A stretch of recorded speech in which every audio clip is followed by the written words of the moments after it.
মেয়েটা জানতো না ছেলেটার নিথর দেহ ফ্যানের সাথে ঝুলছে।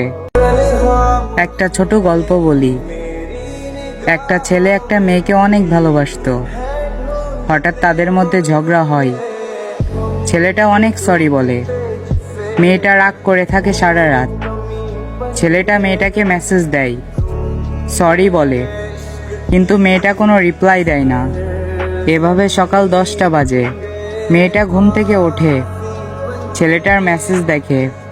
মেয়েটা সাথে সাথে কল দেয় এবং SMS দেয়, বলে আমি ঘুমিয়েছিলাম, সরি। কিন্তু মেয়েটা জানতো না ছেলেটার নিথর দেহ ফ্যানের সাথে ঝুলছে। তো সবাইকে একটা কথাই বলি, সময় থাকতে তোমাদের ভালোবাসার মানুষটাকে কদর দিও, তার মূল্য বুঝো, তাকে ভালোবেসো।